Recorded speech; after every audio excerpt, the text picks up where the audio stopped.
Good morning. Happy to see you in the room. I hope you had a nice coffee.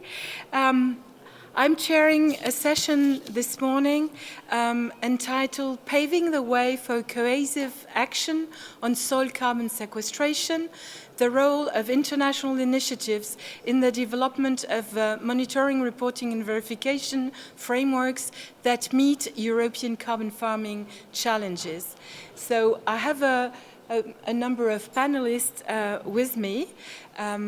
Still one is, oh no, everyone is there. So we will have 10 minutes intervention from all the panelists, and then we'll have a short Mentimeter to know who you are and what you know and what you didn't know about our initiatives. And then we will have half an hour discussion. So I will start by introducing Thierry Caquet, who will do the first talk entitled The Central Role of Healthy and Carbon-Rich Soils in Agro-Ecosystem. How is it being addressed in current political processes and the three COPs? Thierry is the scientific director, the vice president of international policy at INRAE. Since a few months. He is also chair of the board of directors of PEER Initiative, the Partnership for European Environmental Research Network, and he serves in the council of Alternet Association and was vice chair of the board of program managers of the European Joint Program on Soil, EJP Soil, which I think most of you do know. Thierry takes an international outlook, encouraging research team at the,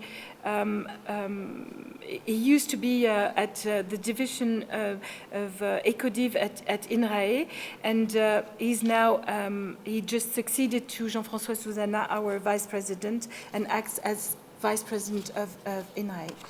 The floor is yours. So thank you, Suzanne, for this kind introduction, and good morning, dear colleagues. So I have a very long title, but only 10 minutes, so I will go straight to the main points of the presentation in order to introduce this topic. So I believe that if you're here today, you also yesterday said that for you soils matter, and as you know, soils deliver multiple ecosystem services. It's illustrated here by this figure brought from the FAO. And you know that soils and their function are based on very complex interaction between soils components, but also with the processes, the management, and the use of these soils. And you are probably convinced, I hope so, that soils are fragile. They are elaborated in the long term, but maybe destroyed very rapidly if management practices are not good. And there is an increasing concern when you take the One Health or global health perspective that the health of humans, the health of the planet, require healthy soils. And this concept of healthy soils is not very, let's say, old in the discussion, and it's still a matter of debate regarding the definition of what is an healthy soil. And I borrowed this definition or this mention from Marco Barbero in a webinar that was performed 2 years ago. It said, considering that for the EU at least, soil are healthy when they're in good chemical, biological, and physical conditions, and they provide continuously a set of ecosystem services and as much ecosystem services as possible. Of course, providing food and biomass, but also a lot of other issues, especially the fact that they can be used or they can serve as carbon reservoirs. And when I talk about soil health and about soil carbon, just to remember you that soils contain the largest terrestrial reservoir of carbon of the planet. For terrestrial parts, it's 3 times the amount stored in plant, 2 times the amount stored in the atmosphere. And as illustrated on the right side of the slide, the soil carbon, so organic carbon, it contributes to many, many different biological, physical, and chemical functions in soils. And you see that increasing the content of organic carbon in soils serves as a natural sink to offset at least a significant part of greenhouse gases emission, with potential co-benefits for adaptation, for food security, and we had also on the slide, for biodiversity protection. And we'll have afterwards some presentation about the 4 per mil initiative that most of you should know. But to be concrete about increasing soil content in terms of carbon, we can say definitely that is a no-regret option. Many, many opportunities, perhaps some, let's say, not antagonism, but some regards to be done to some components, but definitely for me it's a no-regret option. So when I come to policies, the idea of this presentation was to link what we know in science about soil carbon, soil functioning, and the way it's included in policy in different parts of the world. I have two axes here, one of the EU policy on soils, and there's one on the way soils are integrated or not in the discussion about the COPs, the 3 COPs from the Rio Convention. And if we consider the situation in Europe, you've already seen these figures, I think, we consider that at the present moment, more than 60% of our soils are not healthy. They are degraded to some extent, maybe erosion, maybe pollution, maybe the destructuration of soils, but it's a matter of fact that our soils are not in good shape. And these are many, many consequences, economic consequences, health consequences on human population, but also a negative asset for the fight against climate change, because we are releasing too much CO2 at the moment because our soils are not very, let's say, not in good health or well managed. So we clearly need at European level to improve the way we manage soil. And that was the basis for the definition of the EU soil strategy, which is a strategy linked to many other strategies, as illustrated on the right side of the slide. It's in the key deliverable for the EU biodiversity strategy, for example. It's a cross-cutting initiative, many policy initiatives, at least 90 soil policy actions have been intended. And if you are looking on the website of the action tracker for the European soil strategy, you can see that at the moment, 62 actions have been completed, 24 are still in progress, and some of them have been withdrawn, but we are really progressing towards a better integration of soils and the soil management in the EU policy. You have also the mission A Soil Deal for Europe that you probably know, where research and innovation are together to support the implementation of the strategy. And the data regarding soils are made available by GRC through the EU Soil Observatory, EUSO, which is a dynamic and inclusive platform to provide any users, maybe farmers, maybe political users or private companies, of data and knowledge to safeguard and restore soils. And perhaps the last point is the less advanced at the moment is the soil health law. It was anticipated in the strategy, and you probably know that as time goes by, the soil health law was progressively reduced in this ambition. We are now talking about a directive on soil monitoring and resilience. This is a good starting point. Probably it will not be sufficient for the future. We can discuss about this. And at the moment, the trilogue has not issued. So we're still waiting for the new version of the trilogue on this directive, hoping that it will start again this year. But so far, personally, I don't have any information. Perhaps some of you have information about this. But we're still waiting for this directive, which should settle the basis for the monitoring of soils at the European level. And in this part of the work, the EGP soil that was mentioned by Suzanne has played a key role in the definition of indicators, and now on the way we can proceed with a uniform way of monitor soil quality and soil health across Europe.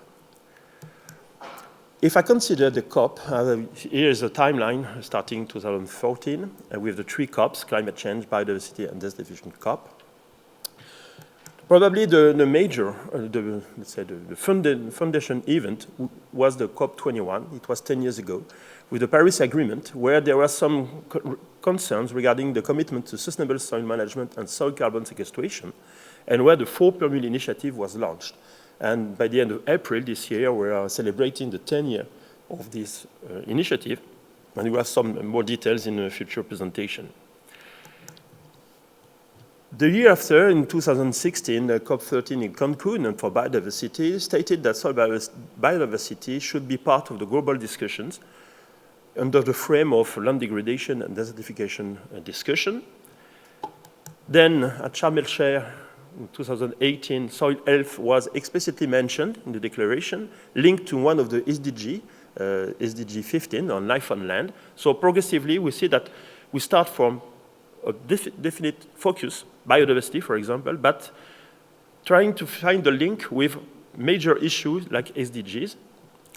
And in New Delhi, in 2019, in the desertification COP, soil health was mentioned. It was linked to, once again, these global sustainability goals. So each COP was progressively integrating soil in this discussion, in this statement. In Glasgow, in 2021, there was a declaration of leaders on forest and land use with this commitment to sustainable land use, including restoring degraded soils and increasing soil carbon stocks. It was the reinforcement of the decision of the COP21 in Paris. And Aberdeen, for the desertification COP, that was an emphasis the year after on the economic value of soil ecosystem services, trying to connect ecosystem services with value, and then afterwards having economic or business model behind. And probably the most important was in Dubai 2 years ago, where there was a declaration on the fact that sustainable agriculture and resilient food system needs soils that should provide resilience, contribute to climate action, and have a role in biodiversity, water management, and carbon storage. And you have progressively this convergence of the three COPs, and last year, the three COPs were performed to 2024, and there was a common statement that soils are really at the agenda of the COPs, and we cannot separate question of soil as from question of desertification, from biodiversity, and from climate. So soils are really at the center of the COPs. So some key messages is that we are now aware that many persons are convinced that our soils are profoundly affected by climate change, by human management, but they can have also a significant mitigating impact through carbon storage. They are also multifunctional, of course, to remove and store carbon, but remember that these stocks of carbon in soils are finite, reversible, and fragile. It's not only coming from one point to another. You can have reverse phenomena and lose carbon. They'll also provide many ecosystem services. The use of strategy is a vision and a series of policy actions, but many difficulties remain, especially regarding the law. And for crops, as I said, there was a progressive transition from being a peripheral issue, mentioned somewhere in the report, and now being really at the center of the discussion in the three COPs since 2023. So many significant processes in knowledge and better integration in public policies. This is time for me, but we need to continue our efforts to maintain the momentum. And I thank you for your attention, and it's over for me. Thank you.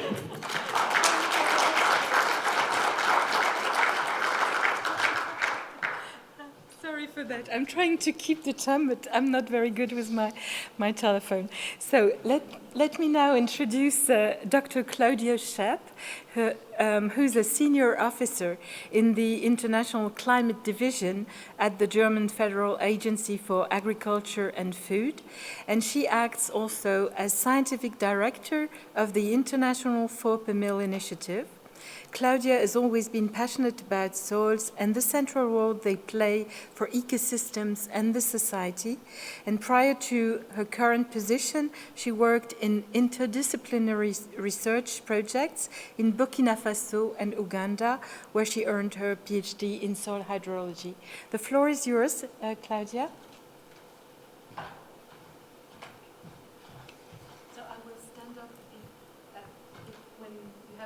When I'm too long. That's very good, yeah. No, that's great.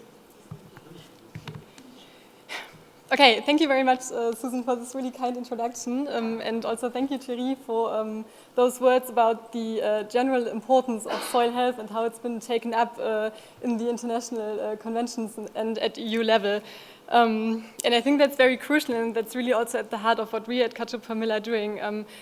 These days we're here to talk about carbon credits and about the details, and that's very important, but in the end we need to keep in mind, and this came up yesterday as well, that it's really about a transition of agriculture as such, and that soil health is just at the very center of this transition, but that we always need to keep the bigger picture in mind when we think about different approaches and how to move forward. Let me see how this works. Okay. Yes, and I think the the 4x1000 initiative has been like a central actor in this field for 10 years now. Thierry already mentioned it, that it's our first decade, and of course we're very much looking forward to move to the next decade, and let's see where this will take us. Maybe just some facts and figures around the initiative for those who don't know it. As Thierry mentioned, it was launched at COP21 in Paris under the framework of the Lima-Paris Action Agenda. And the idea is really the idea back then was to bring this, to increase the awareness and bring the central role soils play up to the international agenda, and to create this link of soil carbon sequestration and climate change adaptation and mitigation at a bigger level.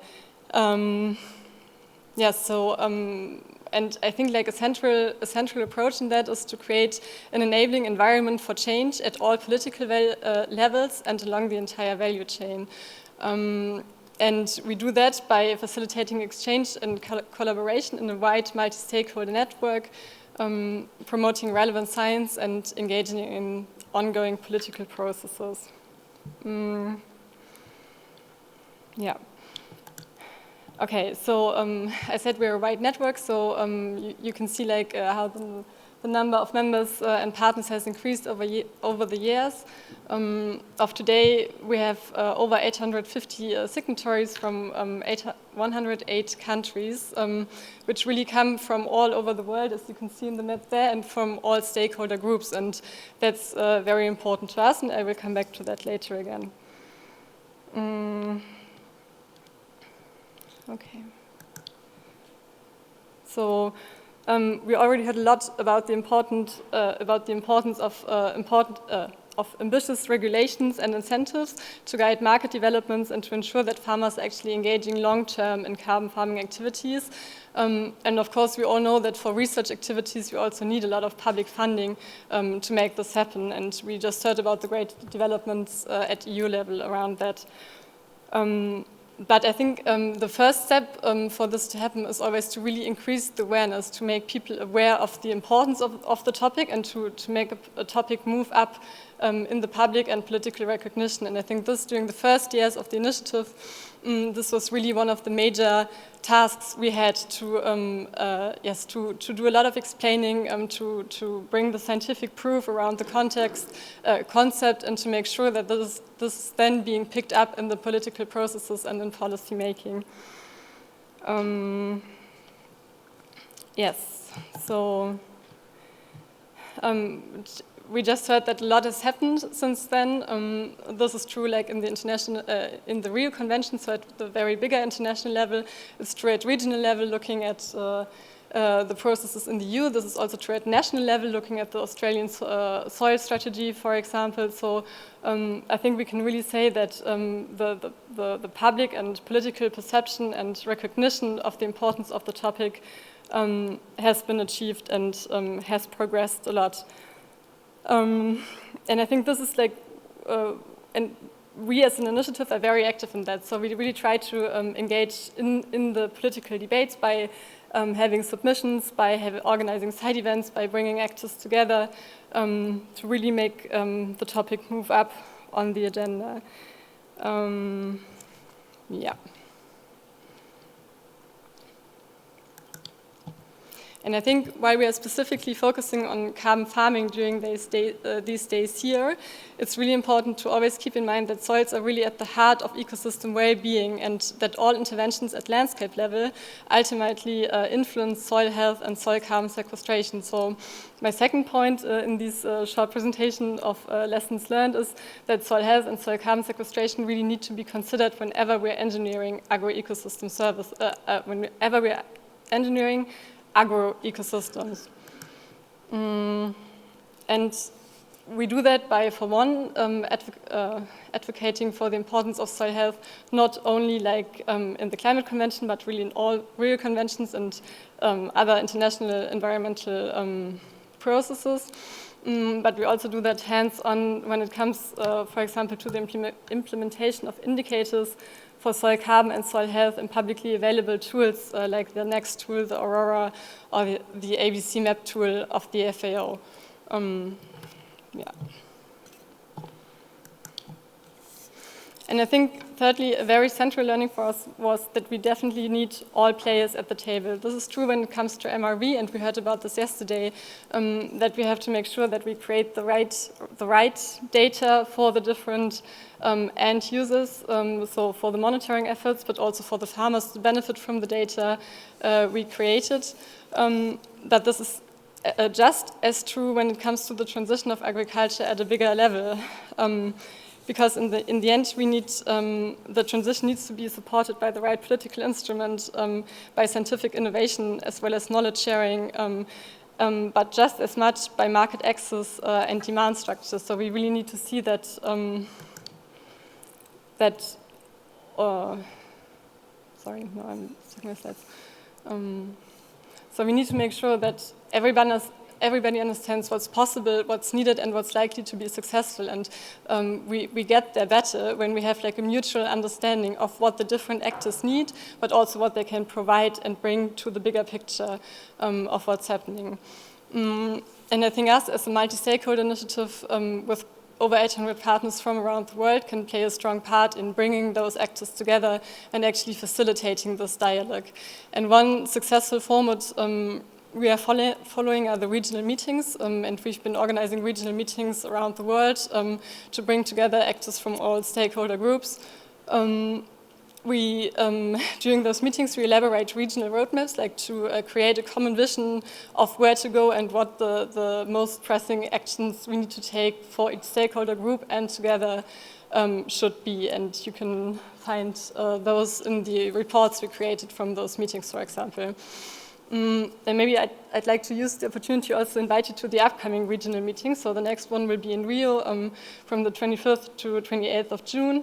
We will organize this together with the ORCaSa IRC, so that's a great opportunity for collaboration. And we will have another regional meeting for temperate climates, which is hosted by the German government in Berlin in September. Okay, so I talked about the importance of multi-stakeholder dialogue, but just as important is to foster peer-to-peer learning. So we need both levels to stimulate change. Because when we have peer-to-peer exchange, it's really about getting inspired about how others approach a similar problem, learn about the success stories or which obstacles were in the way. And if we do that at a global level, this can also be very helpful to leave your own culture of thinking, let's say, in a way, or like to leave your silo and to get inspired by how different schools of thinking in different places around the world might approach a problem. Like, for example, we worked a lot with Ashoka and community approaches in India, and this can be very inspiring also for Europe and other parts of the world. So it's really good to have this exchange between the same group of actors, but like at a bigger geographical scale. We have a lot of different formats where we strengthen this kind of peer-to-peer exchange. We have a collaborative platform, we have a community of practice, an annual virtual fair where all our members can present their current projects and get into more detailed exchange about the approaches they follow. And of course, we have the Catch Up Family Day, and I'm close to finishing. Okay. My fifth learning would be that access to aggregated and trustable information is key. We all know that the amount of information available has increased quite substantially, and that it can be very difficult to get an overview of what's actually out there. So we try to translate scientific findings into publicly understandable formats. We try to explain political proceedings. So for example, coming to the science, we have the Soil Carbon Science webinar series, which always picks up like a current debate and brings scientists to discuss it together in this online format. But we also try to support more hands-on overviews of projects which are around, like for example, the Deloitte inventory of MRV tools and systems, which we will just hear about in a minute by my colleague.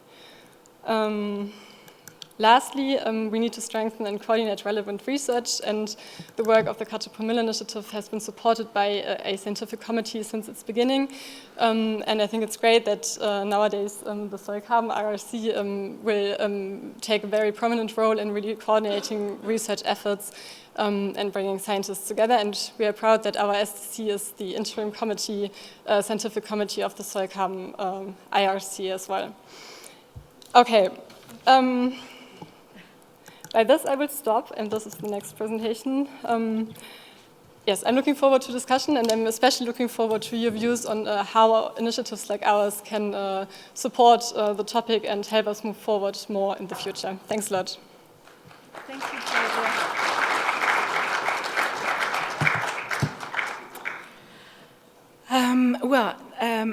I didn't introduce myself, so I'm Suzanne Reynders. I work at INRAE, like Thierry Caquet, and I'm in charge of the Soil Carbon International Research Consortium, which I will present.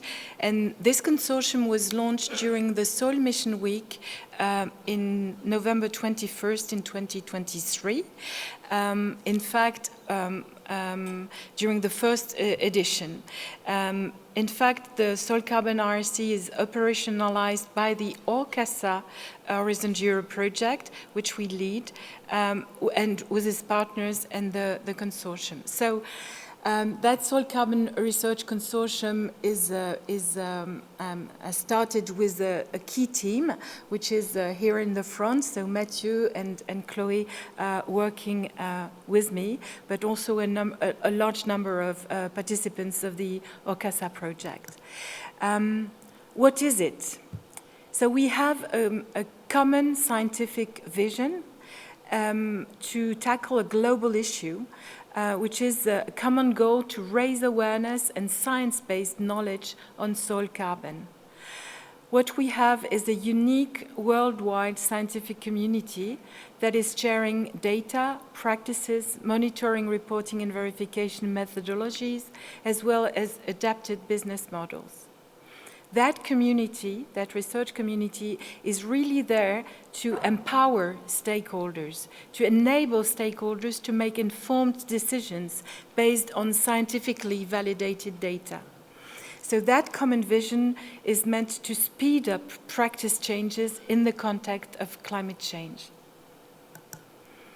Just to give you some background context, in fact, this initiative started in 2017, where Jean-François Suzanne led the first CSA funded by Europe, dealing with a large number of scientists. So initially, there were just scientists working together.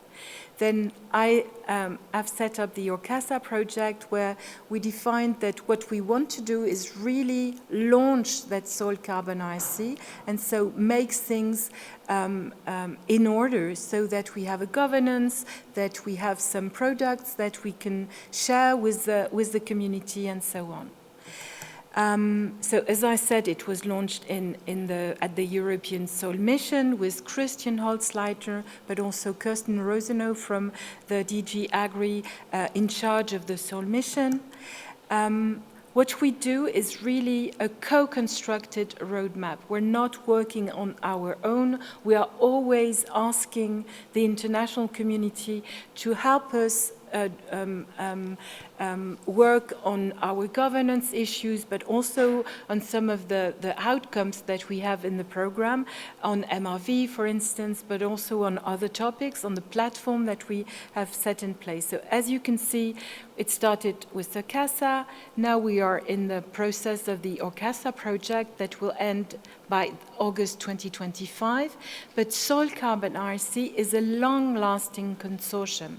So what we aim at doing is really have things in place by the end of ORCaSa project, so that we can collaborate with funders, so that we can keep that long-lasting consortium alive after the European project. So in the first phase, we have EU funding, which helped us do a lot of things, like, for instance, also sharing the soil Scientific and Technical Committee and organized some workshops with the FOPEMIL. It is an international project with a worldwide vision, and we have regional ambassadors, which I will show next. And what we need to do in the coming months, now that we have some things to show that we have realized, is to find our own financing independent from EU funding. We have that international consortium worldwide and expanding. At the moment, it is mainly scientists because we've worked with them on those outcomes and on those assets, but what we want to do is enlarge it to companies and policymakers. And what I want to stress is that we position ourselves as a trusted third-party, independent, science-driven network. So at the moment we have 77 mandated representatives from and 108 signatories by different colleges. So we have an end-user college, a research college, and a funder college. We have, as I said, regional node ambassadors with which we work hand in hand. And last year we had a very interesting workshop with 4 countries in Southeast Asia, organized by Tran Minh Thien. We have some meetings, we've had a lot of meetings in Africa, and we're having another one in May. We have good collaboration with INRAE as well, and Colorado State University and CSIRO, and we are really taking into account also not just Australia, but also the Pacific Islands, where our CSIRO colleagues work with. So as I said, we've set up a governance with a scientific committee that is shared with FOPEMIL. We thought we need to work hand in hand with that FOPEMIL initiative that has raised awareness and around the world for now 10 years. We will have an ethics committee, and we have a nice and very large steering committee helping us developing actions on 3 main pillars, which are our services, so knowledge sharing and capacity building, monitoring, reporting and verification, research alignment and calls, and they're also working with us on the business model. And as I showed on the previous slide, we have those regional nodes, but also those 3 colleges, research, funders, and end users. This is the Scientific and Technical Committee that was mentioned by Claudia. She's the scientific director and in charge of the coordination of the SDC. We decided to have 2 different co-chairs. So for the FOPEMIL, they have 2 co-chairs, which are Beverly and Farshad, but Deborah Bossio from TNC, the Nature Conservancy from the US, has decided to be our co-chair for the SDC, with Budiman from Australia. And so as you can see, we have a shared SDC. We also have an interim steering committee with 2 chairs, Deborah Bossio from TNC and Jean-François Suzanne from INRAE. And they have some deputies. So we have Natalia Rodriguez from FAO, the Global Soil Partnership, and also Paul Lu from the General Secretariat from the FOPEMIL initiative. So we've tried to have a gender balance, a good geographical representation, and distribution between the different colleges, research funders, and users. And here you can see that we have on stage Amina Galliano from Deloitte, who is part of our steering committee. Christian is probably not in the room, but you know him all very well. Erwin Jones from JRC, and Matthias Meyer from the Soil Mission Secretariat, who acts as an observer. So we've already had 2 online meetings, and our next meeting will be in person in June during the Soil Carbon Research Symposium in Brazil that we are organizing with INRAE and hand in hand with FOPEMIL. As I said, we have started to prepare a number of services, a number of assets for that Soil Carbon International Research Consortium. So first of all, an internationally harmonized MRV framework. I'll talk a bit more about that. And a platform which is online and with a great audience already called Impact for Soil. And we are also working with our French funding agency, ANR, with a number of other funding agencies around the world so as to organize some common calls on specific topics. And those specific topics, they are defined within a strategic research and innovation agenda that we are working on and we will publish by the end of the project, taking into account what had been done previously in ORCaSa project, but enlarging it to a number of other type of soils and also a number of geographical constraints around the world. So just a few words about the harmonized framework. You've heard about that and you will hear also from Ahmad. So we have already two main achievements. A first deliverable, which is an international review of current MRV initiatives, which, and from that we have a paper that has already been published, open access. And soon online, we have a cookbook on MRV of soil organic carbon stock changes in arable land. So this is a key asset from what we've done. It's a 200 pages document. So the objective of that cookbook is to describe the components of an MRV framework, provide a description and critical analysis in the different contexts of application with advantages, disadvantages, costs of implementation, what are the building blocks, in order to guide stakeholders on choosing appropriate methods in different contexts and local contexts, and propose a harmonized methodological framework considering various building blocks that are existing, data, models, context of applications, and so on. Well, Impact for Soil platform has already been presented yesterday in this room by Mathieu Noguez, just partially, but still. So you have the QR code if you want to connect to the platform.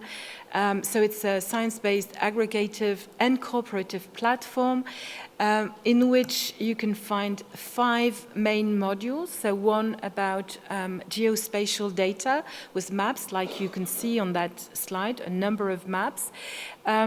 A scientific evidence module that was presented yesterday where we have analyzed more than 13,000 publications and more than 1,500 reviews in order to define what are the best practices with scientifically proven data behind. We also have a practice module where we show things that are coming out of 2 scientifically approved databases, like the FAO one and also WOCAT, for those who know. And we have a network one where we have introduced all the soil carbon European project at the moment, and we're trying also to integrate projects from all over the world in that context. And as I said, we are also working on a strategic research and innovation agenda, trying to also set in place some calls with the Belmont Forum and what is called thematic annual programming. That is when different funding agencies from different parts of the world do agree to launch each in their country the same call for proposition, and then put an add-on to it so that the projects from each country can work together and collaborate. So that's just to show you what has been done already for the Strategic Research and Innovation Agenda. So it's a compilation of existing agendas and of questions that are appearing or not. And on top of that, we're doing a lot of survey in different countries. And that's the approach institutions and countries for the thematic annual programming activities that was done by INRAE. So I just want to finish by a word on the Latin American and Caribbean Soil Common Research Symposium that we're organizing end of June, so from the 25th to the 28th of June. And before that, we will have an in-person steering committee and an in-person scientific and technical committee. And as you see, we're working hand in hand with FOPEMIL, but also with local initiatives like the Carbon Center, Sea Carbon from Rio, our colleagues from Embrapa, and so on. So thank you very much for your attention. And now I leave the floor. I leave the floor to Amina Galliano from Deloitte Sustainability, and she will present the pro bono work that Deloitte did for the FOPEMIL initiative. So Amina is director of Deloitte's France Sustainability team. She has an in-depth knowledge of agri-food supply chains and their sustainability challenges, climate, biodiversity, regenerative agriculture, how to finance and transition, support farmers, agri-tech, and so on. And for over 15 years, she's been working with players across the entire value chain, from corporation to retailers and restaurants, as well as major national brands. From vision to the deployment of progress initiatives, Amina supports these players in building sustainable, robust, and ambitious strategies, and in leveraging their contribution to tomorrow's challenges. Thank you, Amina.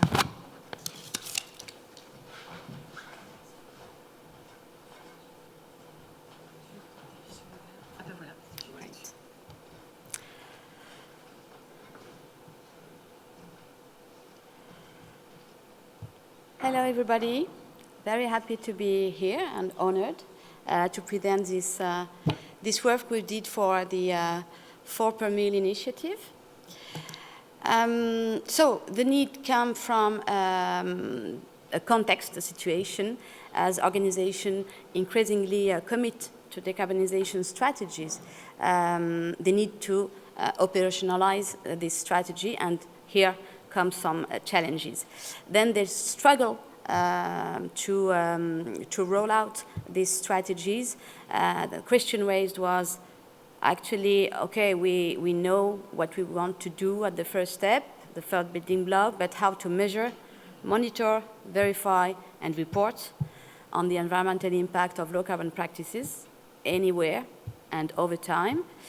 So tooling was seen as a must. Organizations equipped themselves with an INRAE tool to deploy at scale low carbon triggers all along their supply chains with adapted financial and human resources.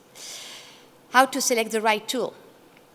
What are the key questions and characteristics of each tool to decide which one corresponds to the organization's context, needs, activities, ambition? Here is the need we at Deloitte try to humbly meet on behalf of the 4 per Mil initiative.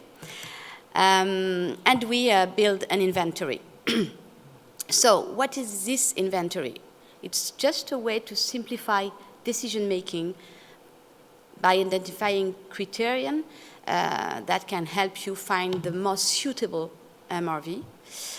We did it through a collection of information shared by tool developers, but this information was not verified by Deloitte nor 4 per Mil. And an initial building block of a larger process where the company will develop its decarbonization strategy, focusing on agricultural levers and the tools needed to support it. And it's an open data tool that you can find on the 4 per Mil initiative website. What the inventory is not, a comparison of MRV solutions. It's not a set of recommendations on the MRV solutions that should be prioritized in your context. It's not a guide, neither, for determining the relevance of using an MRV solution, as each organization have to evaluate its specific context needs independently. So we have set up a 4-step methodology mobilizing experts. So for the first phase, we made interviews with experts to gather recommendations on definition and key criteria. After that, we studied the state of the art of existing initiatives to ensure the robustness of the work. After that, we make some interviews with the first pool of tool providers to let them challenge these criteria and consolidate their feedbacks.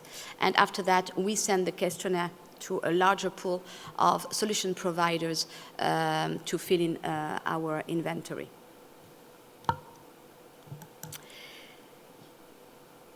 The agreed definition of MRV is just what Suzanne just presented, actually. An MRV is intended to monitor the processes for quantifying the impact of a project on climate change mitigation, report results and activity data to stakeholders, and verify the veracity and accuracy of results by external parties. On that base, we have defined 48 criterion. We have highlighted here the key ones that are directly connected to the key questions that we think it's important to address when selecting the most suitable tool for a specific context. So the topic can be the scale, the monitoring, the process data, reporting, verification, and business model. And the key criteria will be geographical scale, which geography is the tool calibrated for, the precise AFOLU sector, for which agricultural commodities practices is a tool adapted to. Same for the data inputs, what the tool needs at the data and which level of accuracy. Does your tool calculate the amount of carbon stored in the soil, or only the reduction of emissions, or both? Does your tool propose a scenario analysis? All this question is helping actually to find the most suitable tool, and choosing the right tool is a combination, at our sense, of these key criteria. So we build a grid, actually, and you can see here the criterion related to the monitoring pillar, to the reporting pillar, to the verification pillar, and the general elements from, like, for instance, general information, the scope, and the business model of the tool. So you can discover this tool on the website of the 4 per Mil initiative. Please do not hesitate. You can download the tool. Let's see how it looks like.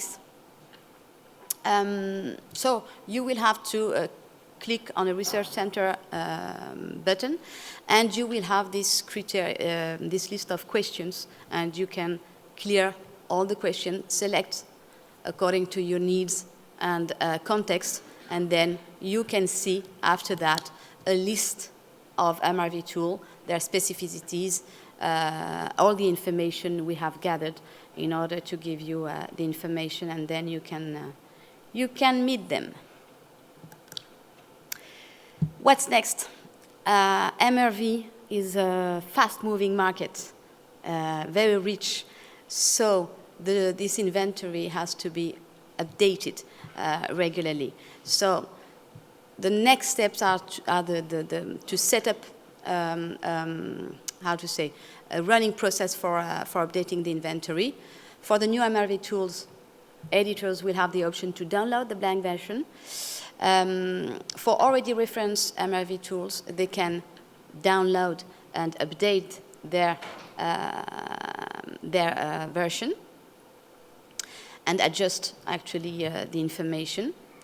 And for MRV tools to be removed from the inventory, you can then contact the 4 per mil initiative to request their deletion. So, on behalf of Deloitte, we would like to thank interviewees, the tool providers, of course, 4 per mil initiative, Deloitte Sustainability France, our team that go dig deeper on this pro bono work, the Deloitte Foundation for funding the work, and every other contributor for their participation, of course. And last but not least, and I hope that Ahmad is ready for the next, MRV solutions are key, actually, for agri-food companies. Why I'm talking about agri-food companies, it's they are my main partners, and I'm working with that, so I'm legitimate just to say, okay, how is it important? Originally, they have 2 main purposes, the MRVs: assessing environmental impact of sustainable practices, Scope 3 accounting emissions, but also carbon crediting. But actually, they present a wide range of benefits. Streamlining and securing data collection, it's something that is key. And from 15 years, I'm working on data collection, so I know what it means to streamline and secure this collection. Designing mitigation and adaptation strategies. The more data you have, the more you can be able to, you are aware of the starting point, actually, and on the key levers you can deploy. Achieving cost savings, we hope so, in order to scale up sustainable programs everywhere. Monitoring and reporting progress, building trust and confidence, rewarding farmers and the partners all along the value chain, unlocking climate action, finance, and so on and so forth. So that's why it's important, and I will let the floor to Ahmed. Thank you.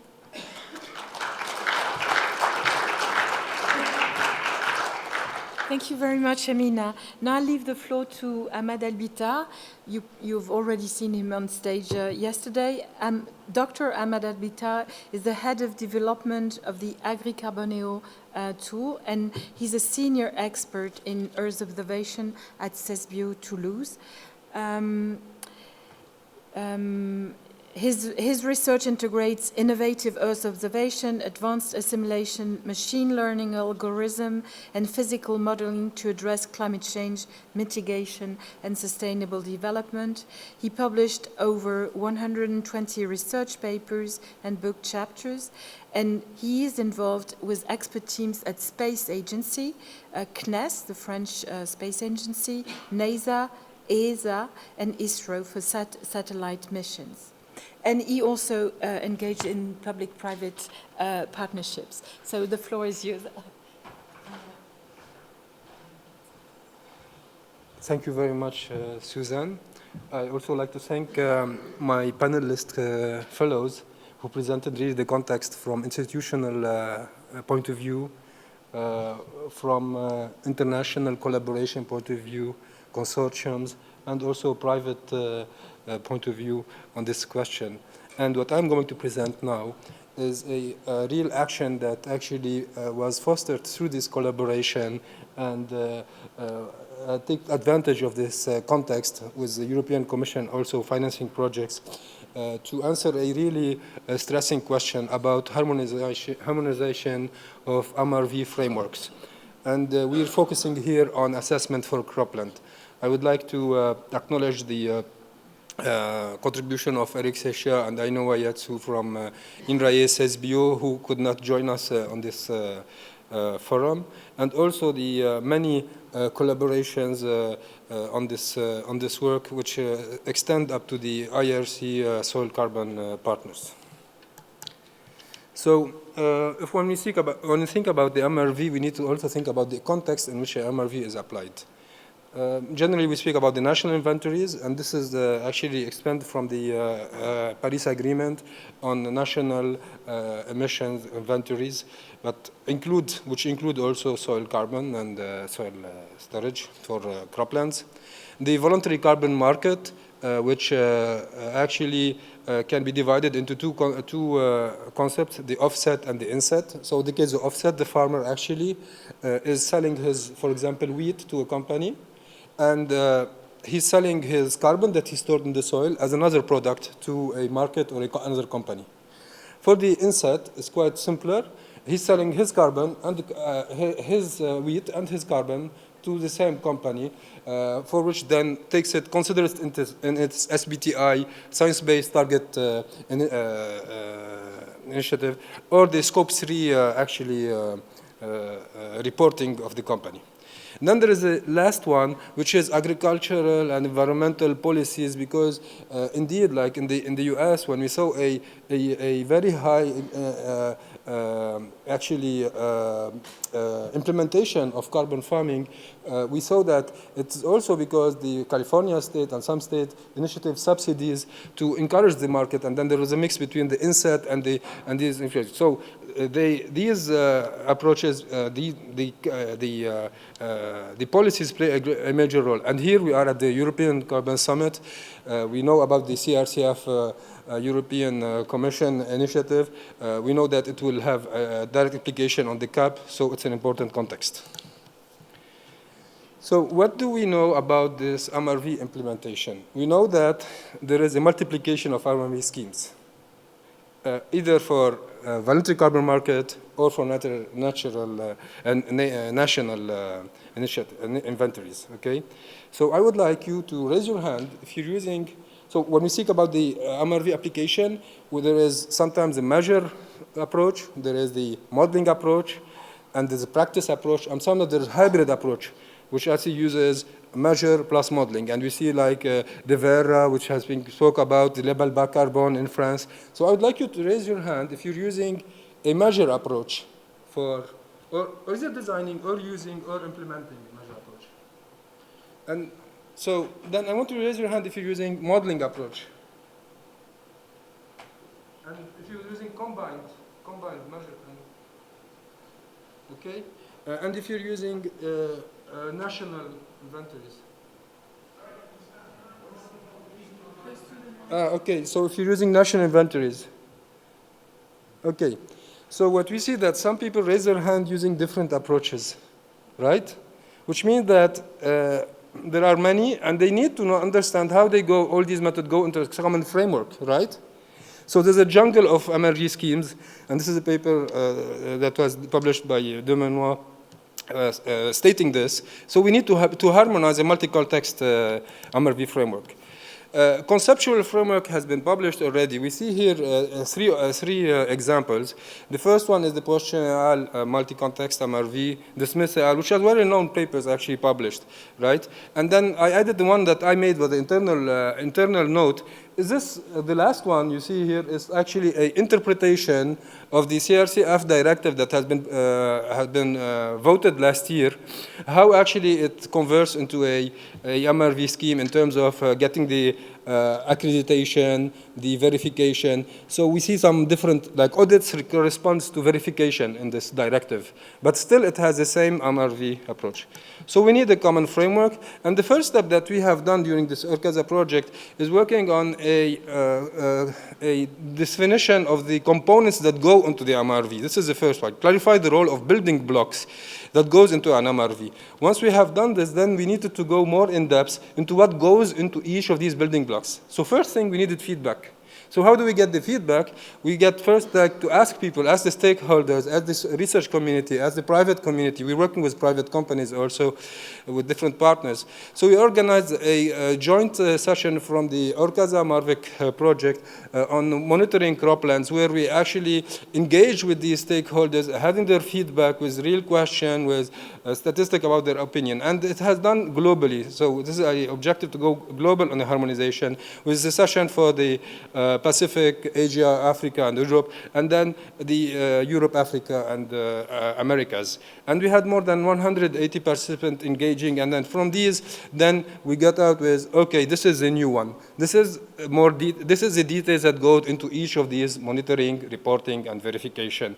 Now, what we see the difference here is that now you have information about more Earth observation information, not only from Sentinel-2 optical, but you can also use the thermal in some kinds, the radar data, how it goes into radiative transfer modeling, how it goes into the model through data assimilation, and with different contexts. Sometimes you cannot do remote sensing, and then you need to use a different context. And then you can use a growth model with a crop model, or use only a crop model, so on, so forth. And how the verification actually goes into verifying the carbon, but also the activities, and how it is reported, and what type of information need to be reported. So now we have something that any MRV we can then explain inside this framework, the new framework. And the framework has been concretized as a real action, as a deliverable with a report. And this report has more than 500 references that have been analyzed by organic intelligence, which we call BRAINS. And it is a big document, 230 pages, but the community will have access also in the future to a scientific paper more synthesizing the result, the main outcome of this work. And our colleague, Ainhoa, will work on this paper with all the co-authors. And we had many contributions to it. And the most important that also we tried to assemble the different domain expertise, because today when we speak about MRV, we understand that this is a multidisciplinary objective. It's not only about soil. It's much more complex than this, and we need to assemble all these knowledges actually to get with these information. So one of the results that you can see inside, for example, this is the assessment of how the information or the interfacing between the data and the modeling action for a soil-centered approach. There are other approaches where we have ecosystem approaches, ecosystem models with soil models also, but this is an example. And clearly we speak about here, for example, accuracy, local soil data accuracy. Well, in the case of local soil data accuracy, when you say it's very high, you need to understand that it's very high if you have a high sampling rate at intra-field scale, which is not realistic for a MRV implementation. So there is this, these aspects all are discussed also in the project. Okay, so we have an assessment on the simplicity, the complexity, the cost, and the inconveniences of using these different approaches. I won't go through in the details, but you will have access to this. And if you combine all these information in a table on the different approaches, and not speaking about a implementation, these are different approaches by itself, then we get this table, which is complicated. But what we need to explain that in this table we have assessed main criteria like the spatial resolution, the data requirement, the diversity of crop type and practices that are being considered, the accuracy of the method, the complexity, the cost, and scalability, because you need to actually make sure that can be applied. These elements. And our recommendation on the output is that we need a parsimonious modeling. We would recommend first a parsimonious modeling approach, simplified with assimilation of subsurface data, then a soil-centered approach using carbon inputs. And the decision tree that we can have from this different approaches, because then we need to decide what approach we want to use, is complicated. I will focus on this one, on this decision tree here, where we're speaking about tiered approaches. For example, do we go for tier 1, tier 2? What type of modeling approach? Do we have soil data availability? And then by going through this, you can decide on the approach that's good for you. So now I will, the main conclusion is that we have a new harmonized framework that is compliant with formal conceptual frameworks. It includes recommendations from other projects like ORCaSa. It integrates and compiles complies with other frameworks for the IPCC national inventories. It's a multi-context with decision tree.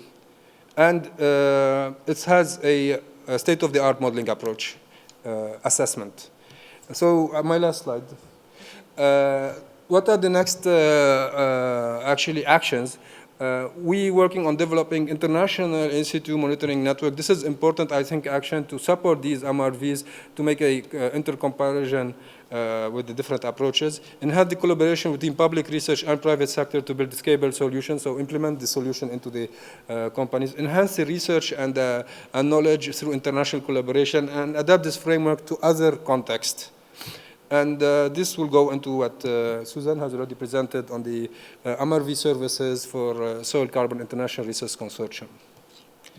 Thank you.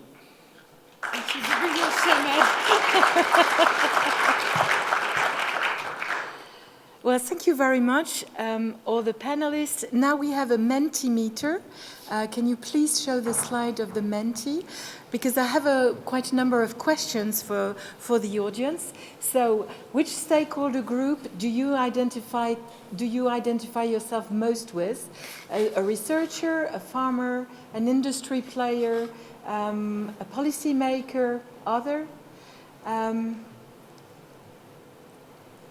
Oops. So we have a lot of people from the industry, even more than researchers. So that's very interesting. More rapid. Things are changing.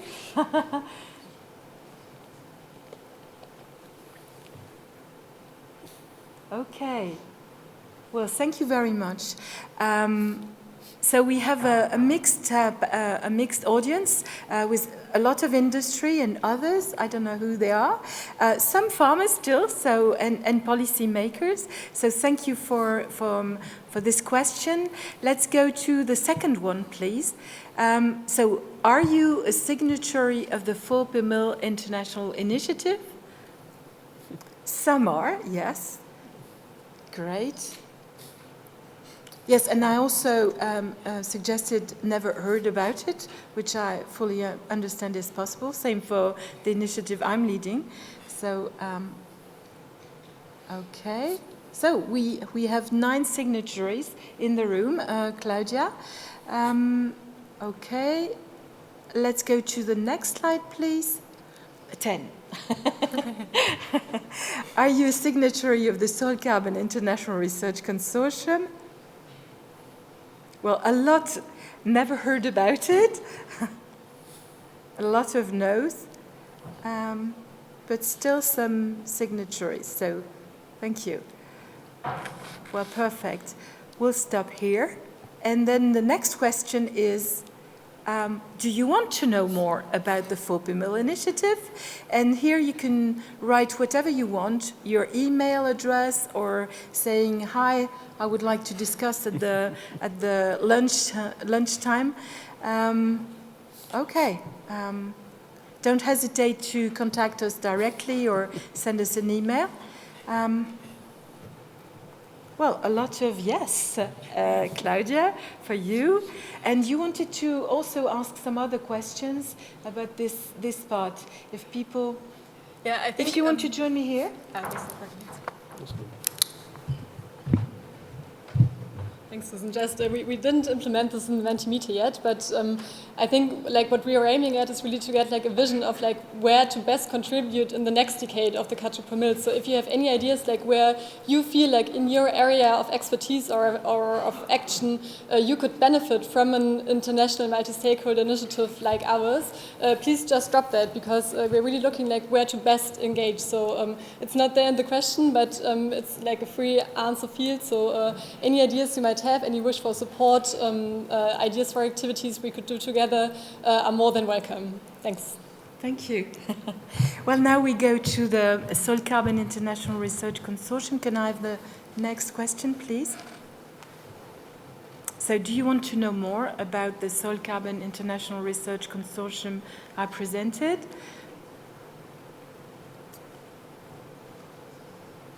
Okay. So, thank you very much for playing the game of that Menti. I see that there are a lot of questions and people wanting to interact both with Claudia and me. So please feel free to contact us directly. Now I would like to see if there are questions in the room, and if people want to raise their hands. Yes. I don't know if we have a mic. There's a microphone. I guess I do. There's a microphone here if you want to know. Okay. Do you hear me? No. Yes. I'm Yeah. Klaus Kastenhofer from Carbon Forestry Initiative in Austria, and I have to admit that I'm no expert on soil and carbon, but we got the impression that carbon and soil in forests is a very fickle topic, and we refrained from calculating carbon in forestry soil. And that would be very interesting on your take on this topic. soil, carbon, and forestry.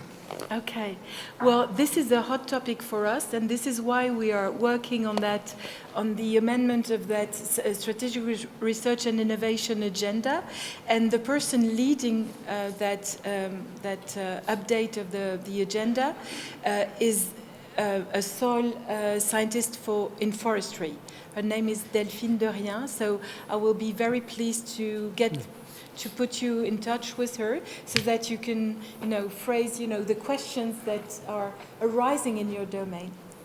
Then there was another question. Yes, thank you very much. I'm Jonas from Sikana. We're a Berlin-based startup that's working in MRV for soil carbon particularly. And first of all, I want to thank all of the panelists for all the work that you've put into these different initiatives over the last year. Really a lot came out of it. The difficulty that I always see in my work is that our clients, the people that we work with, they have a hard time understanding what we're talking about. And I feel like producing yet another 200-page cookbook will not make it easier for them to understand.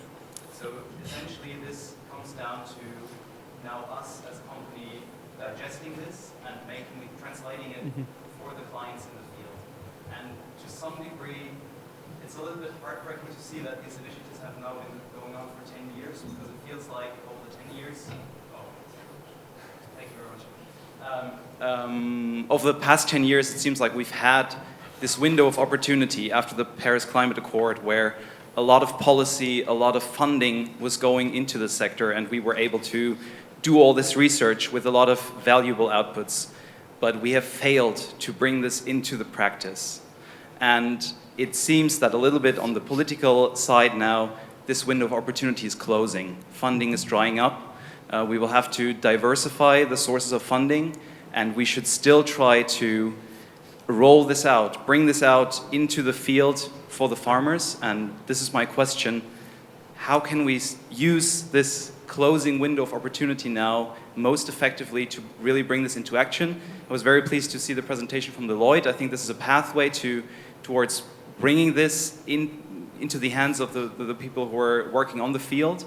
But I think we yet still have to make it simpler. I also think 48 criteria, it's still too much. We still have to make it simpler, make it more actionable for people in the field to really, make it actionable. Thank you. So, Amina, maybe you want to react, and maybe later on, Ahmad. Is here? Okay. Yes. Make it simple, actionable.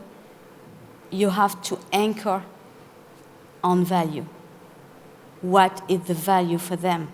And if your clients, you said on field, if you are talking about farmers, hence you have to integrate, to come back to downsize to a human dimension.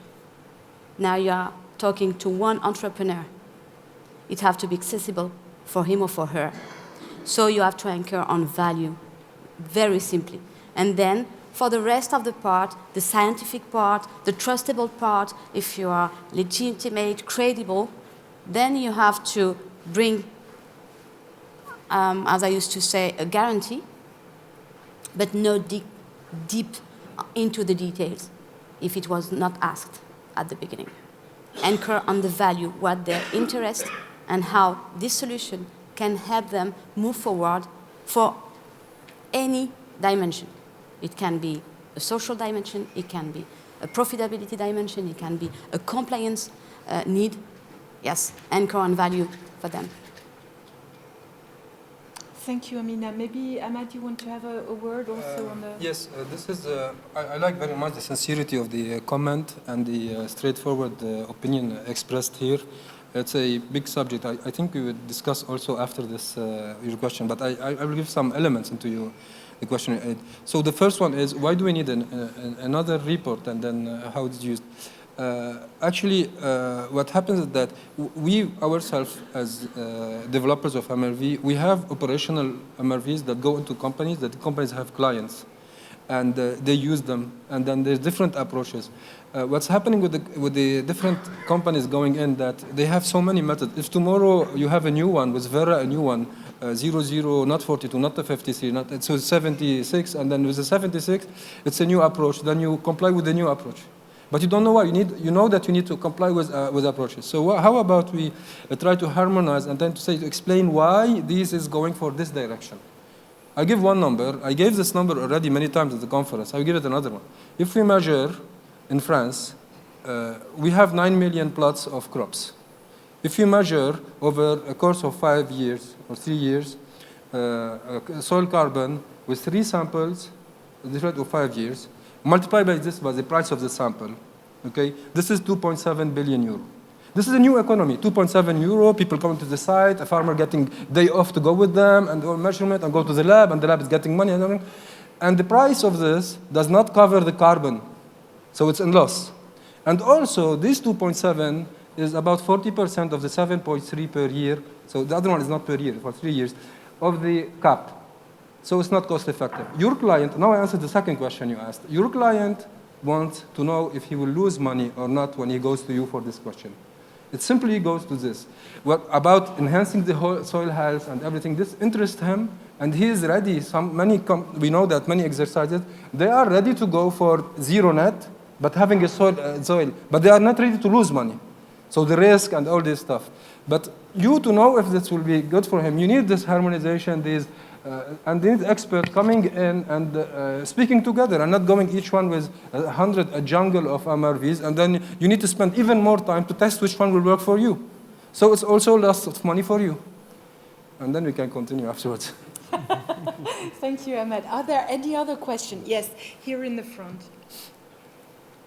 Yes, my name is Werner Kutscher. I'm the Director General of the Integrated Carbon Observation System, ICOS.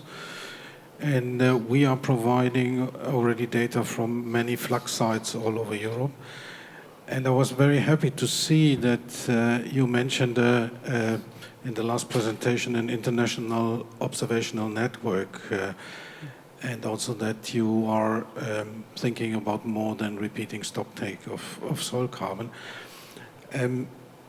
So my suggestion would be that we have a hierarchical network with supersites that compare fluxes with the stock take, and then have also only flux or only stock take measurements. Is this the idea behind your network as well? And the second question is, how are you thinking the data should be treated? I think we should have really open data in this kind of observational network, so that every MRV system, everybody can use them, every model can use them, that they are comparable.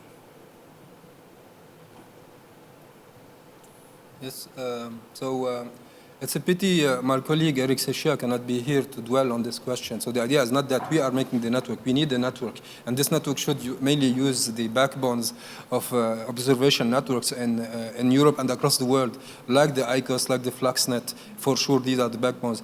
But these networks need to be added for MRV, need to not only consider fluxes, they need crop information, and crop information goes into biomass measurement, to soil carbon measurement, and all the information. This is essential. This is not used for running an MRV for a validation of a plot. This is to enhance the methodologies that accompany it, and then private companies, all this. This should be used, and this data should be open, and should cover the ecosystems or the pedoclimatic region that are concerned with the subject. And it's something due and should be done, because these long-term sites that are essential, they are valuable, and they will be actually, I would call them not golden sites, diamond sites, because we need them, and this is how we build the methodologies, right? So this needs to continue. Yes, just to thank Werner for his comment, because I'm also involved in the ICOS for INRAE, and I think we built at the European level a very, let's say, high-level infrastructure like ICOS, and we really need to build upon this infrastructure to enforce, to test some system, to have these validation sites, as you said, and I think it's, by the time being, it's very important to stress out that an infrastructure can provide data for science, but also data for other end users, like private companies, farmers, and so on. So it's really a common task for us scientists to be part of this initiative, and the infrastructure you are leading and other maybe a very important contributor to this. So I strongly support your question and comment. Thank you, Werner. Thank you very much. There's another question there, Maureen. Hello, my name is Maureen Stadel. So I work for Arvalis, the French Technical Institute for Arable Crops.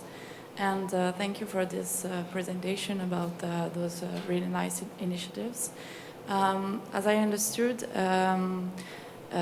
they are led by European organizations. So my question is, do you know other initiatives that are led around the world, maybe in other countries outside Europe? And if yes, and I assume yes, how do you work or plan to work with them? Okay, so maybe Claudia, you start? Yeah, I can. It's okay, Okay. Yeah, for sure. There are many soil initiatives around, and they're more emerging. Like, I think the latest one is the Soil Initiative for Africa, for example, which came out of the Africa Fertilizer and Soil Health Summit.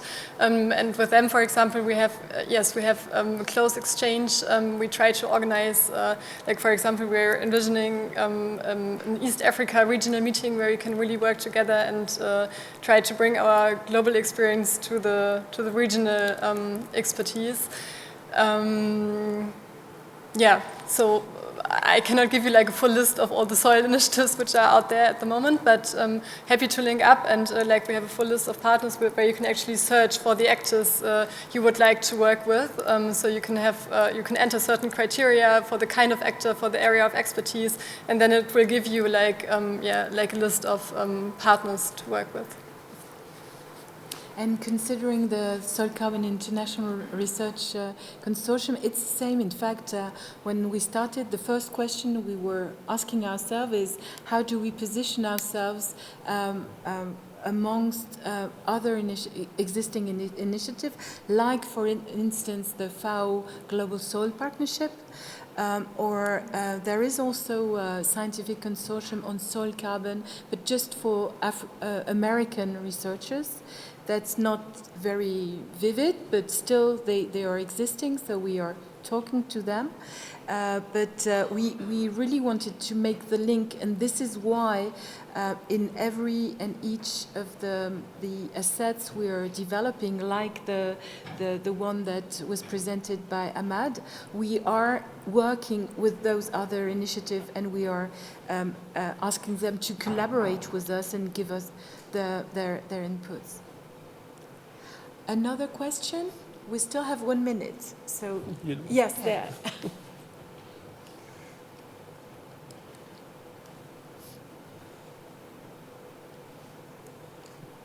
Thank you. David Chiaramonti from Polytechnic Torino and member of the ESPER group.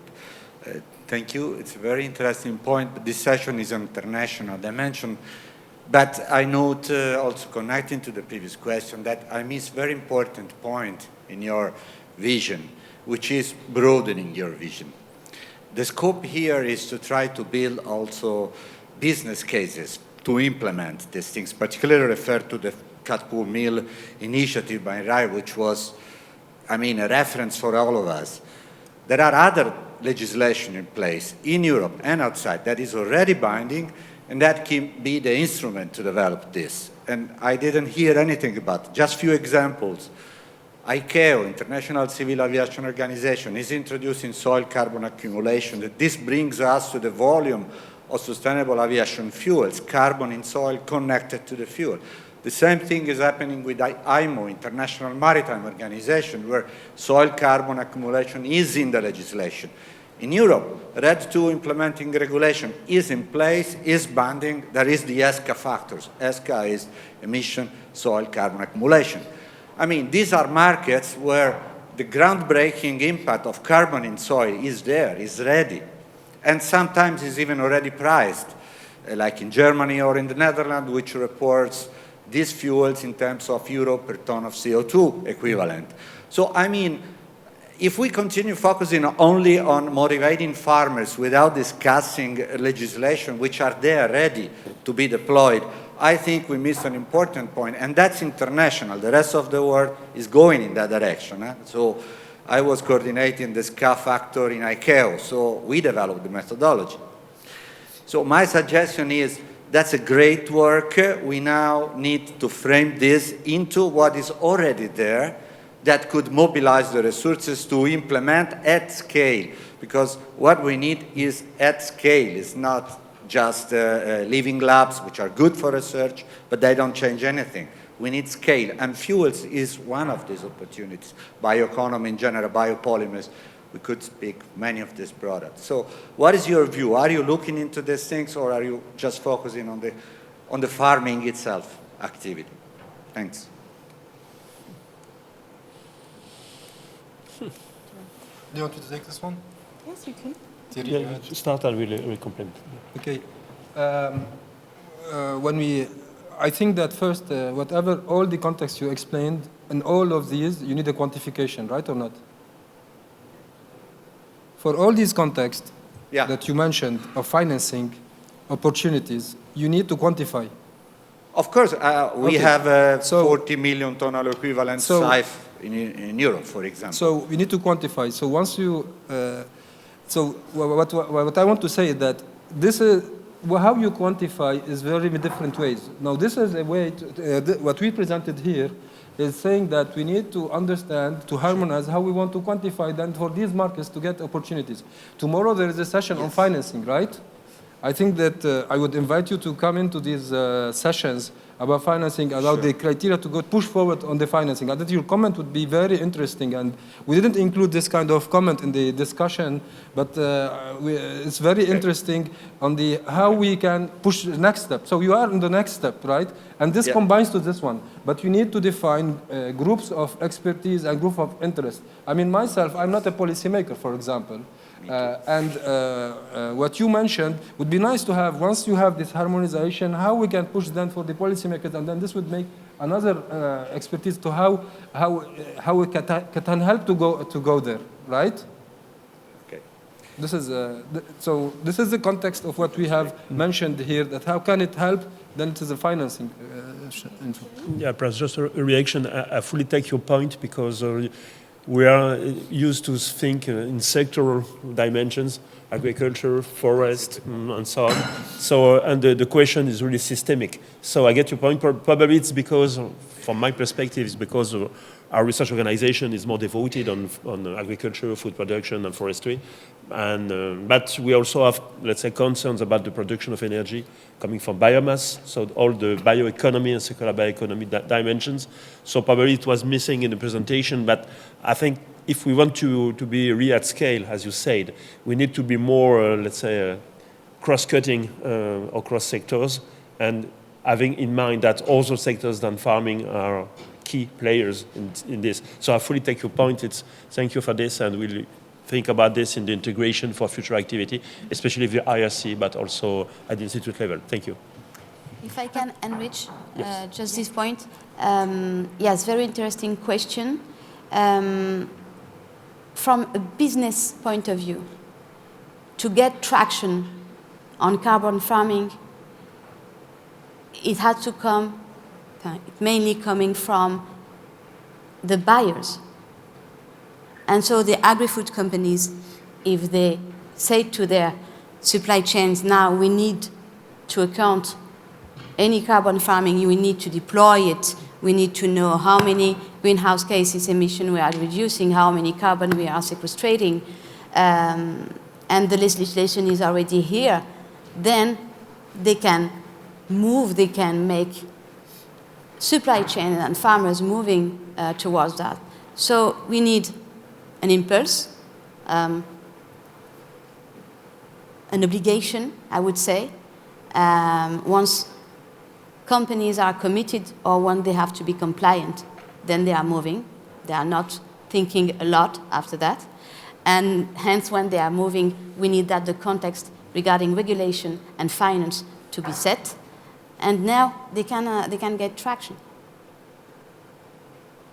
Thank you very much. I would like to leave the last word to Claudia, if you want to have a 1 minute, one idea about this session.